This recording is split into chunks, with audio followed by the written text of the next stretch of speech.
اللہ الرحمن الرحیم۔ Nail polish جو ہے نا جی، اگر لگی ہے اور آپ نے وضو بعد میں کیا ہے تو پانی نہیں جاتا نیچے، پھر آپ کا وضو نہیں ہوگا تو نماز بھی نہیں ہوگی۔ تو اب نیل پالش ایسی چیز نہیں کہ اس کے لیے آپ نماز چھوڑ دیں، یعنی خدا راضی نہ ہو، ناراض ہوتا ہے تو ہو جائے، فیشن میں فرق نہ ہے، توبہ کرو۔ میری رقم بھول گئی، نہیں ملی، میں نے منت مانی کہ مل گئی تو میں خیرات کروں، تو منت ماننا جائز ہے ایسی بات میں۔ اگر کوئی آدمی موجود نہیں ہے لیکن اس کی صفات بیان کی جائیں، جی وہ ایسا ہے ایسا، تو نظر لگ جائے گی۔ نظر تو ہر وقت لگ سکتی ہے، لیکن نظر معنی یہی ہے کہ دیکھنے سے لگتی ہے، جب آدمی دیکھ کے کسی پر ایسی بات کرے، عدم موجودگی میں نہیں لگتی انشاءاللہ۔ میں دہی اور دودھ کی دکان چلاتا ہوں، اس میں جو ملائی ہوتی ہے وہ نکال سکتا ہوں، اگر نکالنے پہ خریدنے والوں کو بتایا کہ اس میں ملائی نکلی ہوئی ہے۔ اگر شوہر بیوی کے میکے میں چوری کرتے پکڑا گیا، بجائے معافی مانگنے کے بیوی کو مورد الزام ٹھہرایا، اس کے ساتھ بیوی پر بہتان بھی باندھا، تو عورت کیا کرے؟ عورت خلو کر سکتی ہے بس، اور کیا کرے؟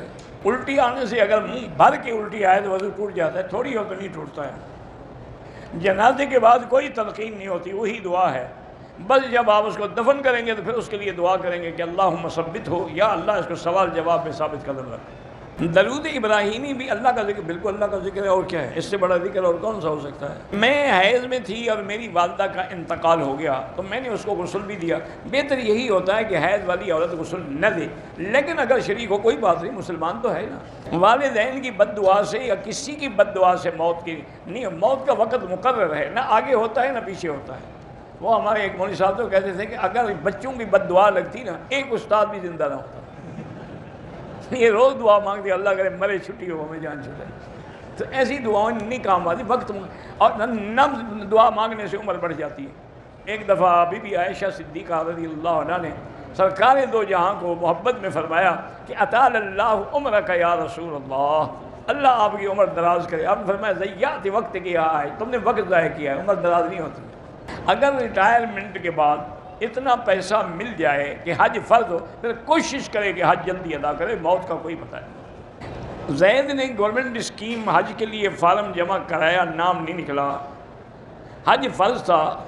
اس سال زید پھر حج کا خواہاں ہے، لیکن امسال گورنمنٹ حج اسکیم میں بہت بڑی پیسے بڑھا دیے گئے ہیں جو اب وہ پیسے ادا نہیں کر سکتا، پر اس کا مقدر ہے، اب اگر اس کے پاس استطاعت نہیں ہے، وہ حج نہیں کر سکتا، پھر نہیں کرے۔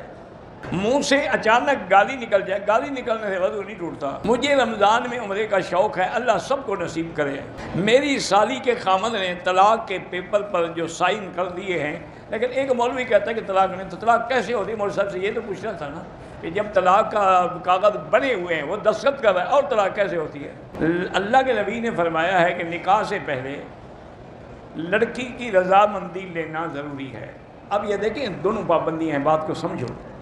جیسے لڑکی بغیر ولی کے نکاح نہیں کر سکتی، ولی بھی بغیر اس کی رضامندی کے نہیں کر سکتی، لہٰذا دونوں کو متفق ہونا پڑے گا۔ میرے سارے رشتہ دار آپس میں لڑتے رہتے ہیں، آپ دعا کیا کریں اور کچھ بھی نہ کریں۔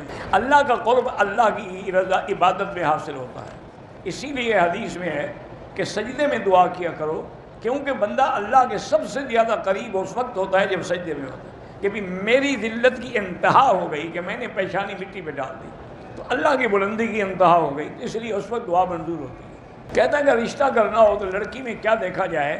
یہ تو حدیث پاک میں موجود ہے، حضور نے فرمایا کہ لڑکی سے نکاح ہوتا ہے اما لنسبھا، اما لجمالھا، اما لدینھا، کہ یا تو اس کا خاندان بڑا ہے کہ میرا خاندان سے رشتہ ہو جائے گا، یا وہ بڑی خوبصورت ہے کہ بڑی خوبصورت بیوی ہوگی میری، یا وہ دین والی ہے۔ آپ نے فرمایا فاختر ذات الدین، تم دین والی چنا کرو، باقی باتیں ختم ہونے والی ہیں۔ جمال تو کل بیماری ہو ختم ہو جائے، کیا کریں گے؟ نسب ویسے کسی کے کام نہیں آتا، اصل بات دین ہے۔ وہ لڑکی چنو جو دین دار ہو۔ جو لڑکی نماز نہیں پڑھتی، اپنے اللہ کی غدار ہے، وہ تمہاری وفادار کیسے ہو سکتی ہے؟ میرا رشتہ ہوا ہے، نکاح نہیں ہوا، جب نکاح نہیں ہوا تو رشتہ کیا ہوا ہے تمہارا؟ ابھی سے عمرہ کر رہا ہوں، کس بات کا رشتہ؟ کیا مانا رشتے کا؟ بات چیت ہوگی بڑوں میں، وہ تو کوئی نکاح رشتہ نہیں ہوتا۔ جب تک نکاح نہ ہو کوئی رشتہ نہیں۔ یا دیان یا منان اللہ کے نام، عبد الدیان عبد المنان اولاد کا نام رکھ سکتے ہیں۔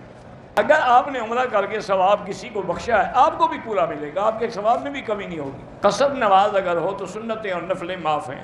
میری پھوپھی کہتی ہے میں نے حجر اسود کا بوسہ دیا ہے، بھائی دیا ہے تو اچھا ہے، ہم نہیں دیا تب بھی اچھا، اشارہ بوسے کے برابر ہے۔ ہمارے محلے میں ایک امام ہے جو 4 وقت نماز پڑھاتے ہیں لیکن فجر کی نہیں پڑھاتے، فجر اٹھتا ہی نہیں ہوگا نا، ایسے کوئی امام نہ بناؤ۔ جو نمازیں زندگی میں قضا ہوئیں سب سے پہلے تو توبہ کرو کہ اللہ ہمارے وہ گناہ معاف کر دے، چونکہ حقوق اللہ ہیں، اللہ چاہے تو توبہ سے بھی معاف کر دے، اور اس کے بعد جتنا ہمت ہو نفل وغیرہ چھوڑ دو، وہی قضا پڑھتے رہو۔